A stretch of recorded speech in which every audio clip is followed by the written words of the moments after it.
ओम शांति 4 नवेम्बर 2021 प्रातः मुरली बाबा कहउछंती मिठे बच्चे संग दोष बहुत क्षति करि थाए सेथिपाई संग दोष ठारू निजकु बहुत बहुत दूरेई रख। एहा बहुत खराप अटे। संग दोष बहुत क्षति करि थाए सेथिपाई संग दोष ठारू निजकु बहुत बहुत दूरेई रख। एहा बहुत खराप अटे। प्रश्न तीन प्रकारर पिलादिन कौन? केउ पिलादिन को केबे भी भूलिबार नाही? तीन प्रकारर पिलादिन कौन? केउ पिलादिन को केबे भी भूलिबार नाही? उत्तर गोटिए पिलादिन लौकिक माता पितांक ठारू जन्म हेबा द्वारा मिलिथिला। द्वितीय पिलादिन गुरुंकर शिष्य हेबा परे एवं तृतीय पिलादिन लौकिक माता पितांको छाड़ी अलौकिक माता पितांकर हेबा परे मिलिला। अलौकिक पिलादिन अर्थात ईश्वरंकर कोलको जीवा। ईश्वरंकर संतान हेल अर्थात मरजीवा होइगल। एही अलौकिक पिलादिन को केबे भी भूलिबार नाही। जदि भूलिगल तेबे बहुत कांदिबा को पड़िबो। कांदिबा अर्थात मायार आघात लागिबा। गीत बचपन के दिन भूला न देना। ओम शांति। मीठा मीठा रुहानी पिला माने गीतर अर्थ बुझिल। पिलादिन तीन प्रकार अटे। एक लौकिक पिलादिन, द्वितीय हेउछि निवृत्ति मार्गर। सेमाने मध्य घर द्वारा छाड़ी जी थाउ थाउ मरी गुरुंकर अथवा सन्यासी मानकर होइथांती। सिए तांकर पिता नुहंती, सेमाने गुरुंकर होइथांती। सेमानंक साथी रे रहिथांती। सेमाने मध्य जी थाउ थाउ मरी जाई गुरुंकर होइथांती। जंगल को चली जाइथांती। तृतीय हेउछि तुम मानकर। एही आश्चर्यजनक मर्जीवा जन्म। जणे माता पितांको छाड़ी आउ जणे माता पितांकर हेउछ। इए हेउछंती रुहानी माता पिता। तुम मानकर एहा मर्जीवा जन्म अटे। तुमे ईश्वरीय कोलरे रुहानी जन्म नेउछ। तुम मानक सहित एबे रुहानी बाबा कथा हेउछंती। सेमाने समस्ते हेउछंती शरीरर पिता। इए हेउछंती रुहानी बाबा। सेथिपाई गायन करुछंती जे बाबांकर होई मर्जीबा होई पुणी एकथा भूली जाओ नाही। शिव बाबा हेउछंती सर्वोच्च भगवान। जेबे केही गीता आदि उपरे कोनोसी तर्क करुछंती तेबे प्रथमरु एही कथा पचारिबा उचित जे सर्वोच्च भगवान किए? ब्रह्मा देवताय नमः, विष्णु देवताय नमः कहउछंती, पुणी कहउछंती शिव परमात्माय नमः। सिए सबु धर्मावलंबींकर पिता अटंती। प्रथमे प्रथमे एही कथा बुझाइबाकु हेबो। सिए एकमात्र सर्वोच्च बाबा अटंती। ब्रह्मा विष्णु को केही ईश्वर पिता कहिबे नाही। प्रथमे एही कथा पक्का कराओ जे ईश्वर पिता जणे ही अटंती। सिए निराकार अटंती, जहांको स्रष्टा एवं पतित पावन मध्य कहउछंती। बाबांक ठारू तो निश्चित संपत्ति मिलिबो। एही ख्याल कर, बेहद्र बाबांक ठारू वर्षा काहाको मिलिला? बाबा हेउछंती नुआ दुनिया रचयिता। तांकर नाम हेउछि शिव। शिव परमात्माय नमः कहिथांती। तांकर जयंती मध्य पालन करंती। सिए ही पतित पावन रचयिता ज्ञानर सागर अटंती। तेणु सर्वव्यापीर कथा रहु नाही। कर्तव्य उपरे ही तांकर महिमा रहिछि। अतीतरे जेउ कर्तव्य करि जाइछंती तांकर सेही महिमा गायन करा जाइथाए। सर्वोच्च हेउछंती बाबा। तांको मुक्तिदाता मध्य कहउछंती। दयाशील, दुख हर्ता, सुख कर्ता मध्य कहउछंती। पथ प्रदर्शक बोली भी कहउछंती। कौनसी नुआ स्थान को गले गाइड को साथी रे नहीं जाइथांती। विदेश रु केही आसिले तांको एठाकार गाइड दिया जाइथाए। सबु किछि तांको देखाइबा पाई। तीर्थयात्रा को नेबा पाई पंडा माने रहिथांती। बाबांको गाइड कहा जाउथिबारु तेबे निश्चित सीए गाइड करिथिबे। सर्वव्यापी कहिबा द्वारा सबु कथार अंत होई जाउछि। प्रथमे प्रथमे एही कथा बुझाओ जे समस्तंकर पिता जणे अटंती। सर्वशास्त्रमयी शिरोमणि हेउछि गीता। एहा हेउछि भगवानक द्वारा गायन करा जाइथिबा। जदि एहाको सिद्ध करिदेल तेबे तांकर पिला छुआ अर्थात अन्य सबु शास्त्र मिथ्या सिद्ध होइजिबो। प्रथमे प्रथमे सत्य गीतार सार सुनाइबा दरकार। शिव भगवान वाच एबे शिव बाबांकर चरित्र कौन होइथिबो? सेमाने तो केवल कहउछंती मु एही शरीरर आधार नेई तुमको पतितरु पावन करिवार रास्ता बताउछि। मु पिला मानकु राजयोग सिखाइबाकु आसुछि। एथिरे चरित्र कौन रहिला? इए तो वयोज्येष्ठ अटंती। सीए केवल आसी पिला मानकु पाठ पढ़ाउछंती। पतितरु पावन करिबा पाई बाबा राजयोग सिखाउछंती। तुमे माने सत्ययुग को जाई राज्य करिबो। तुमको वर्षा मिलुछि। बाकी सब आत्मा माने मुक्ति धाम निराकारी दुनिया रे रहिबे। एहा संपूर्ण सहज कथा अटे। भारत रे देवी देवता मानकर राज्य थिला।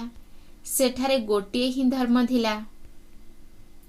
एबे कलिजुग रे केते ढेर मनुष्य अछंती। सेठारे बहुत कम मनुष्य थांती। परमपिता परमात्मा एक धर्मर स्थापना अनेक धर्म गुड़िकर विनाश करिबा पई आसुछंती। बाकी समस्ते शांति धाम को चली जिबे। सेठारे कोनोसी अपवित्र आत्मा रही परिबे नाही। तांकर नाम ही हेउछि पतित पावन समस्तंकर सद्गति दाता। एहा हेउछि पुराणा दुनिया लौह जुग। सत्य जुग को स्वर्णिम जुग कुहा जाउछि। जेउ माने देवता मानकर पूजारी अटंती से सहजरे सब किछि बुझी जिबे। जेउ माने पूज्य अटंती सेही माने ही पूजारी होइथांती। तेनु प्रथमे बाबांकर परिचय देबाकु हेबो।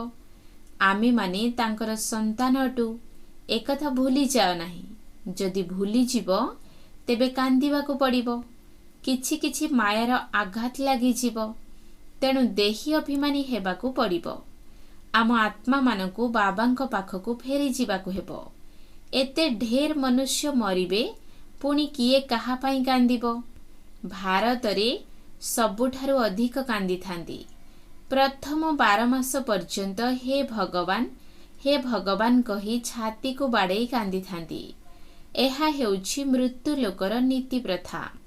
बाबा तुमको एबे अमर लोकर नीति नियम शिखाउछंती। तुमको एबे सारा पुराना दुनियारू वैराग्य आसुछि। बाबा कहउछंती मते याद कर। ए सबु किछि विनाश होइछिबो।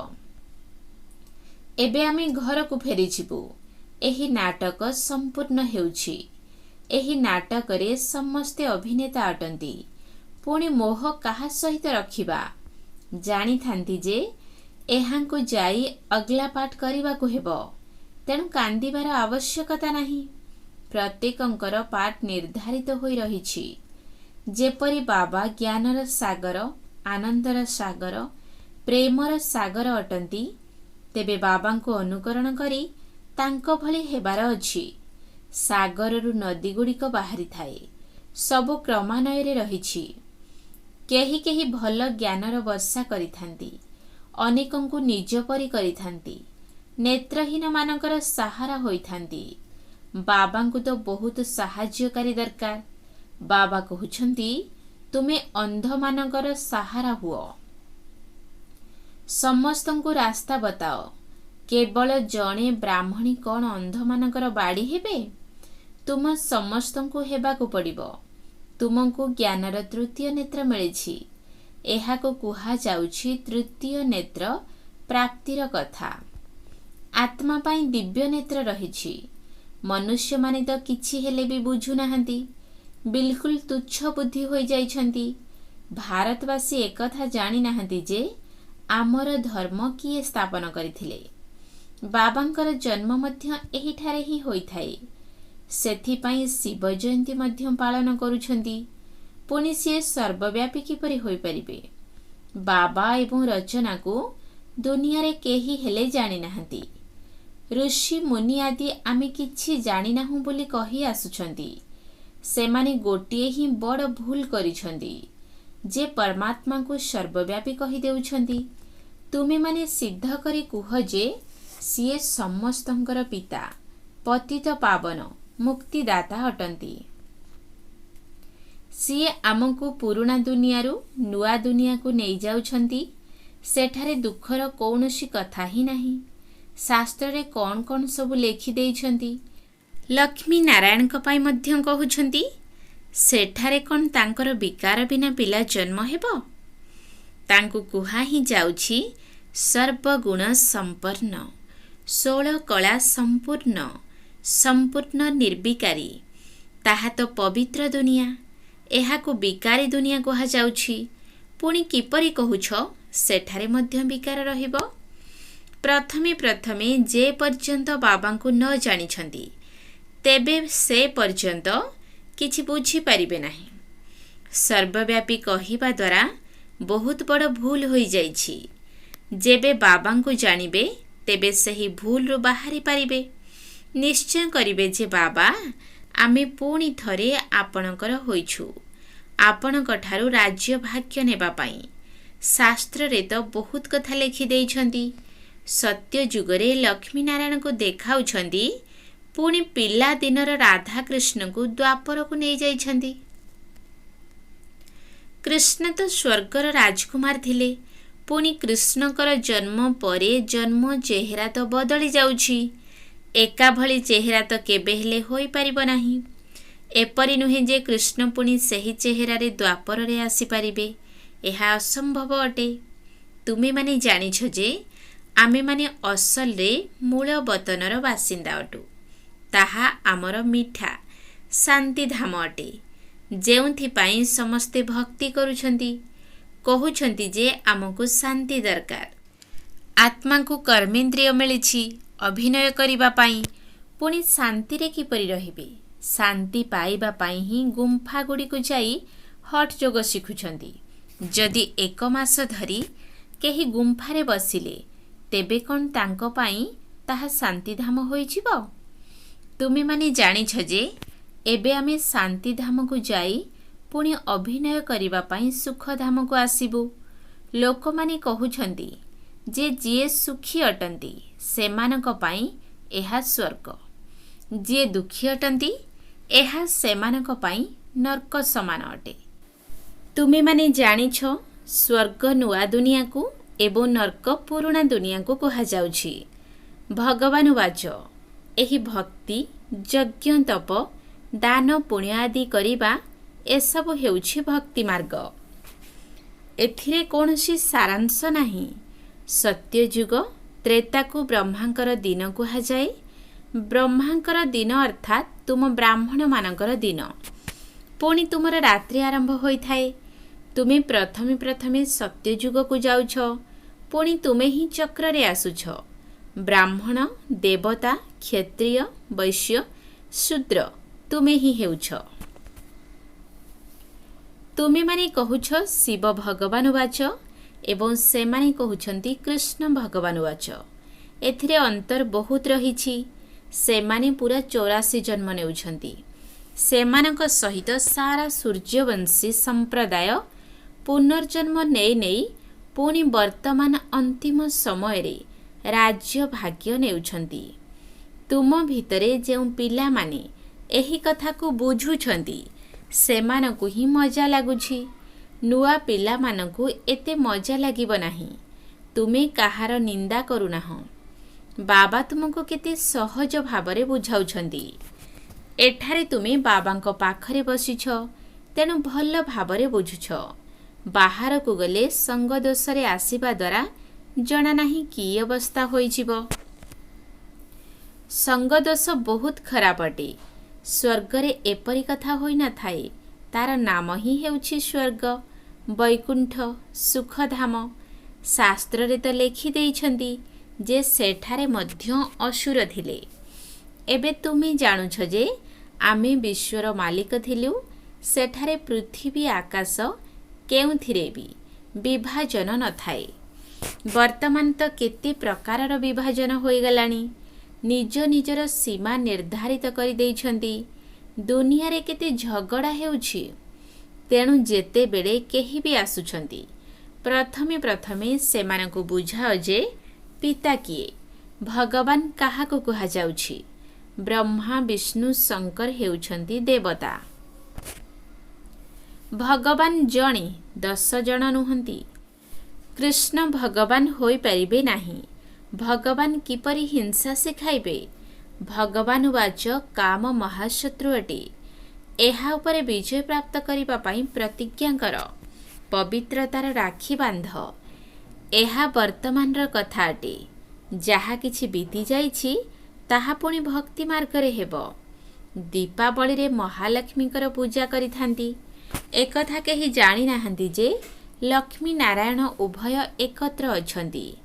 ଲକ୍ଷ୍ମୀଙ୍କୁ ଧନ କେଉଁଠାରୁ ମିଳିବ? ରୋଜଗାର କ୍ଷମତ ପୁରୁଷ ହୋଇଥାନ୍ତି ନା, କିନ୍ତୁ ଲକ୍ଷ୍ମୀଙ୍କ ନାମର ଗାୟନ ହୋଇଛି। ପ୍ରଥମେ ଲକ୍ଷ୍ମୀ, ପଛରେ ନାରାୟଣ ଥାନ୍ତି। ସେମାନେ ପୁଣି ମହାଲକ୍ଷ୍ମୀଙ୍କୁ ଅଲଗା ଭାବି ନେଇଛନ୍ତି। ତାଙ୍କର 4 ଭୁଜା ଦେଖାଉଛନ୍ତି। 2ଟି ଭୁଜା ସ୍ତ୍ରୀର, 2ଟି ପୁରୁଷର। କିନ୍ତୁ ସେମାନେ ଏହି କଥାକୁ ଜାଣିନାହାନ୍ତି। ତୁମେ ଏବେ ବିସ୍ତାରରେ ଜାଣୁଛ। ସେ ଗୀତ ଶୁଣିଲ? ପିଲାଦିନ କଥା ଭୁଲିଯାଅ ନାହିଁ। ଆତ୍ମା କହୁଛି, ବାବା ମୋର ଏବେ ସ୍ମୃତି ଆସିଛି। ସକାଳୁ ସକାଳୁ ଉଠି ବାବାଙ୍କ ସହିତ କଥା ହେବା ଉଚିତ। ଅମୃତ ବେଳାରେ ବାବାଙ୍କୁ ୟାଦ କରିବା ବହୁତ ଭଲ ଅଟେ ନା? ସନ୍ଧ୍ୟା ସମୟରେ ଏକାନ୍ତରେ ଯାଇ ବସ। ଯଦିଓ ସ୍ତ୍ରୀ ପୁରୁଷ ଏକତ୍ର ରହୁଛ, ତେବେ ମଧ୍ୟ ଏହି କଥା ହୁଅ।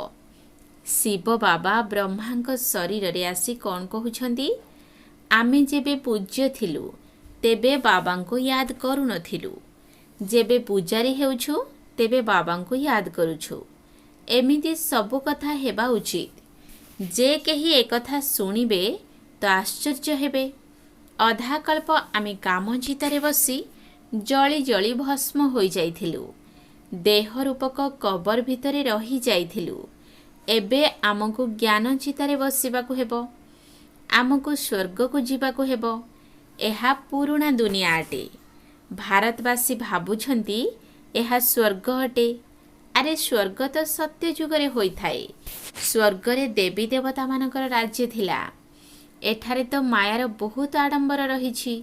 ଏବେ ବାବା କହୁଛନ୍ତି, ସଙ୍ଗ ଦୋଷରେ ଆସି ବାବାଙ୍କ ସଙ୍ଗରୁ ମରିଯାଅ ନାହିଁ, ନଚେତ୍ ବହୁତ ପଶ୍ଚାତାପ କରିବ। ପରୀକ୍ଷାର ଫଳାଫଳ ଯେବେ ବାହାରିଥାଏ ତେବେ ସମସ୍ତଙ୍କୁ ଜଣା ପଡ଼ିଯାଏ। ଆଗରୁ କନ୍ୟାମାନେ ଧ୍ୟାନରେ ଯାଇ ସବୁ କିଛି ଶୁଣାଉଥିଲେ ଯେ ଇଏ ରାଣୀ ହେବ, ଇଏ ଦାସୀ ହେବ। ପୁଣି ବାବା ଏସବୁ ବନ୍ଦ କରିଦେଲେ। ଶେଷ ସମୟରେ ସବୁ ଜଣାପଡ଼ିଯିବ ଯେ ଆମେ କେତେ ବାବାଙ୍କର ସେବା କରିଛୁ, କେତେ ଜଣଙ୍କୁ ନିଜ ସମାନ କରିଛୁ। ସେସବୁ ମନେ ପଡ଼ିବ। ସାକ୍ଷାତକାର ହେବ। ବିନା ସାକ୍ଷାତକାରରେ ଧର୍ମରାଜ ମଧ୍ୟ ଦଣ୍ଡ ଦେଇପାରିବେ ନାହିଁ। ପିଲାମାନଙ୍କୁ ବାରମ୍ବାର ବୁଝାଯାଉଛି ଯେ ମୋତେ ୟାଦ କର। ବାବା ଆସି ମିଠା ମିଠା ବୃକ୍ଷର ଚାରା ଲଗାଉଛନ୍ତି। ଏହି ସରକାର ଗଛର ଚାରା ଲଗାଉଛନ୍ତି, ଉତ୍ସବ ପାଳନ କରୁଛନ୍ତି। ଏଠାରେ ନୂଆ ଦୁନିଆର ଚାରା ଲାଗୁଛି। ତେଣୁ ଏପରି ବାବାଙ୍କୁ ଭୁଲିଯାଅ ନାହିଁ। ବାବାଙ୍କ ସେବାରେ ଲାଗିଯାଅ, ନଚେତ୍ ଅନ୍ତ ସମୟରେ ବହୁତ ପଶ୍ଚାତାପ କରିବାକୁ ପଡ଼ିବ। ଯଦି ଏବେ ବର୍ଷା ନ ନେଲ ତେବେ କଳ୍ପ କଳ୍ପାନ୍ତର ପାଇଁ ହିସାବ ହୋଇଯିବ।